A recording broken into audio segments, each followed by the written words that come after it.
अस्सलामुअलैकुम वरहमतुल्लाहि वबरकातुहू। तालीम हमारी हर हाल में जारी। इस मकसद के तहत सूर्या उर्दू प्राइमरी स्कूल नागार्जुना नगर नांदेड़ के ऑनलाइन तर्ज तालीम में हम आपका इस्तकबाल करते हैं।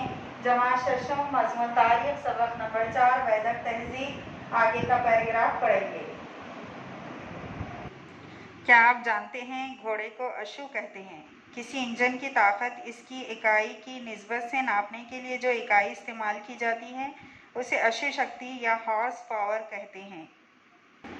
उस ज़माने में ज़राअत और गल्लाबानी के अलावा दूसरे कई पेशों को भी तरक्की हासिल हुई थी। कारोबारी अफराद और कारीगर समाजी निज़ाम के अहम अज्जा थे। श्रेणी नाम से मशहूर उनकी एक अलग अंजुमन यूनियन थी। इस तरह की श्रेणी के आला ओहदेदार को श्रेष्ठी कहा जाता था, लेकिन धीरे धीरे पेशों से जुड़े हुए कारीगरों की अहमियत कम होती गई। उस दौर के समाज में ब्राह्मण, खत्री, वैश्य और शूद्र जैसे तबके थे। ये तबके पेशों के लिहाज से वजूद में आए थे। बाद के ज़माने में ये तबके पैदाइश को मलहूज़ रखते हुए तय होने लगे, जिसकी वजह से ज़ातें वजूद में आईं। ज़ात पात के निज़ाम की वजह से समाज में तफरीक पैदा हो गई। वैदिक ज़माने में मिसाली ज़िंदगी का तस्वुर समाज में राइज था।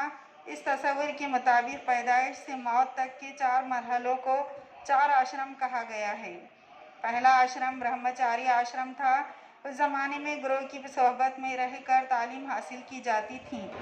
ब्रह्मचारी आश्रम के मरहले से कामयाबी के साथ गुजरने के बाद दूसरा मरहला गृहस्थ आश्रम का था। इस ज़माने में ये तवक्को की जाती थी कि मर्द अपने ख़ानदान और समाज के तय अपनी जिम्मेदारी और फ़राइज़ को बीवी की मदद से अंजाम दे। तीसरा मरहला यानी वैदिक ज़माने के उस्ताद और तलबा की तस्वीर। तीसरा मरहला यानी वानप्रस्थ आश्रम। इस मरहले में तवक्को की जाती थी कि इंसान अपने घर बार की चाहत को तर्क करके दूर जाए, ऐसी जगह जाकर रहे जहाँ इंसानी बस्ती ना हो और वहाँ इंतहाई सादगी के साथ ज़िंदगी बसर करे। चौथा मरहला यानी संन्यास आश्रम। इस मरहले पर इस बात की तरफ इशारा था कि इंसान अपने सारे रिश्ते नातों को तर्क करके अपनी पैदाइश के मकसद को समझने के लिए जिए, किसी एक मुकाम पर ज़्यादा मुद्दत तक क़याम ना करे। 4.4 मजहबी तस्वुर। वैदिक दौर के मजहबी तस्वुर के मुताबिक सूरज, हवा, बारिश, बिजली, तूफ़ान और दरिया जैसी कुदरती ताकतों को देवता का रूप दिया गया था। इनको जिंदगी देने वाला समझा जाए, इसलिए वेदों में उनसे मांगी जाने वाली दुआएं दर्ज हैं। उन्हें खुश रखने के लिए इस दौर के लोग आग, अग्नि को मुख्तलिफ अशिया का नजराना पेश करते थे। आग में डाले हुए इस नजराने को हवी कहा जाता था।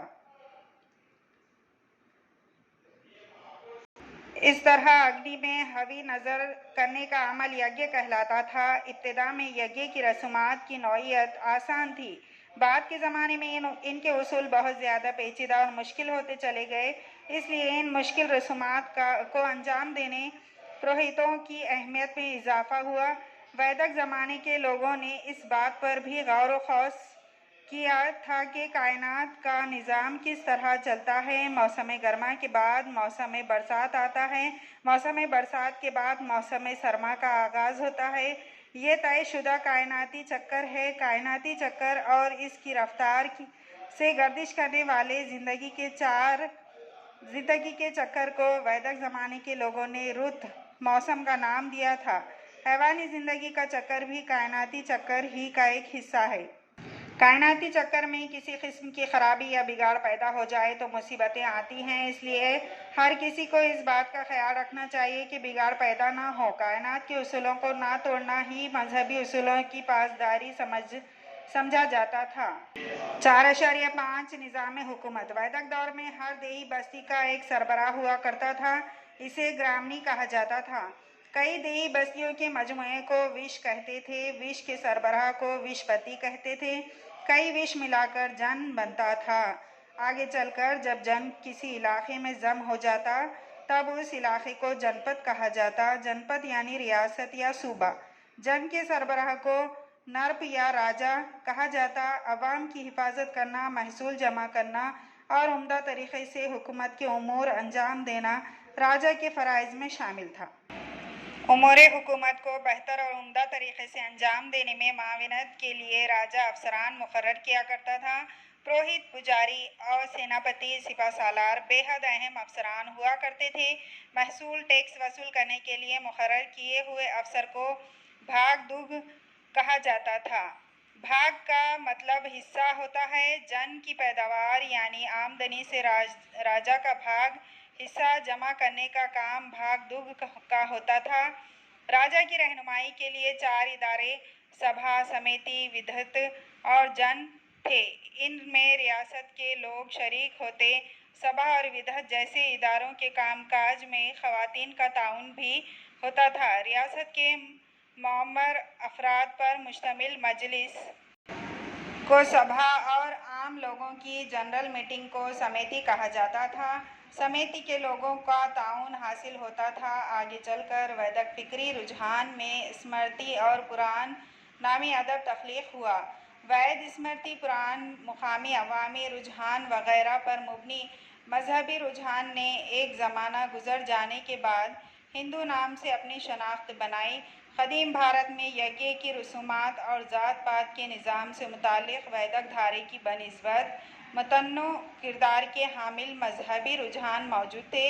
अगले सबक में हम उनसे मुतारिफ होंगे। जमात शशम के प्यारे तलबा व तालिबात, इस सबक को गौर से पढ़िए। इन वीडियोस को ज़्यादा से ज़्यादा देखिए, लाइक कीजिए, शेयर कीजिए और सब्सक्राइब कीजिए। फिर मिलेंगे। अल्लाह हाफिज़।